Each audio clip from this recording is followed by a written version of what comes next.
Belgium versus Iran যে ম্যাচটা নিয়ে আমরা কথা বলছিলাম, এবং বেলজিয়ামের গোল দিতে না পারার সমস্যা এখনো দূর হলো না নাবিল কায়সার।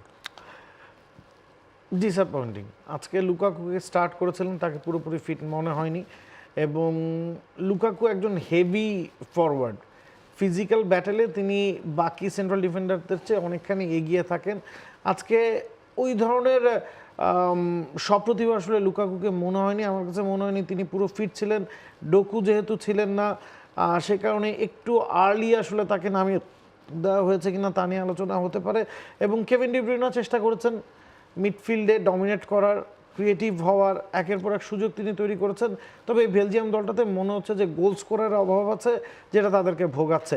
এবং আপনি যদি খেয়াল করেন, গেল বিশ্বকাপে কানাডার বিপক্ষে তারা 1-0 গোলে ম্যাচটা জিতেছিল, প্রথম ম্যাচটা গ্রুপ পর্বের। এরপরে ক্রোয়েশিয়া এবং মরক্কোর এগেনস্টে তারা গোল করতে পারেনি, গ্রুপ পর্বে বাদ গেছে।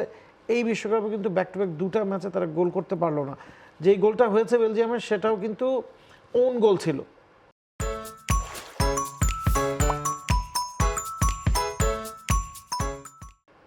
ফার্স্ট ম্যাচে তারা যে 1-1 গোলে ড্র করছে, সেটাও কিন্তু ওন গোল ছিল। নিজেরা কিন্তু তারা গোল করতে পারছে না। বিশ্বকাপে 4 ম্যাচ হয়ে গেছে।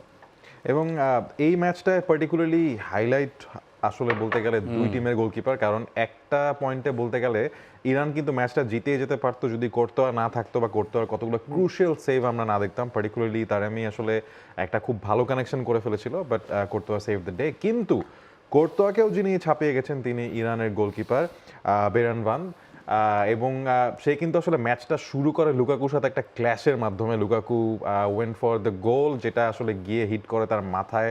মনে হচ্ছিল তাকে সাব করে দেওয়া হতে পারে, এবং সাব করে দেওয়া হতে পারে অবস্থা থেকে he did not get sub, বা he did not leave the match. এবং তারপর আসলে he had a brilliant game. আসলে a lot of shots at goal for Belgium, কিন্তু তিনি একেবারে প্রাচীরের মতো দাঁড়িয়ে গেলেন। এমিলি ভাই, কেমন লাগলো এই দুই goalkeeper performance? Of course, specially Alireza ব্র্যান্ডম্যান যে কথা আপনি বলছিলেন, সুপার। এবং আমার কাছে যেটা মনে পড়ে, নাবিল ভাই আমার সাথে একমত, লাস্ট ওয়ার্ল্ড কাপের সম্ভবত ইরানের এই গোলকিপার যখন পেনাল্টিও সেভ করে দিয়েছিলেন, ওই ম্যাচে সম্ভবত সে ইনজুরিতে হয়েছিল, সে তখনও মাঠ ছাড়েনি।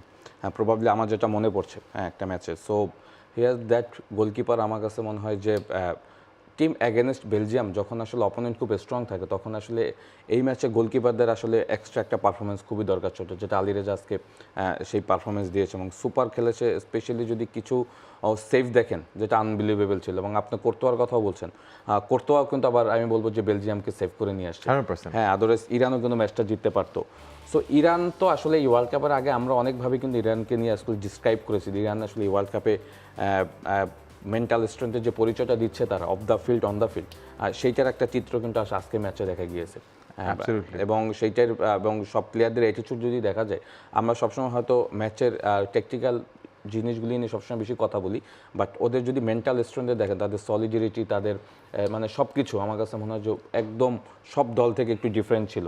এবং ওই জায়গাগুলি আসলে বেলজিয়াম বলেন বা তাদের অপোনেন্ট যত স্ট্রং থাক না কেন, তারা আমার মনে হয় যে মানসিক দিক থেকে সবার থেকে এগিয়ে ছিল এই ওয়ার্ল্ড কাপটাতে।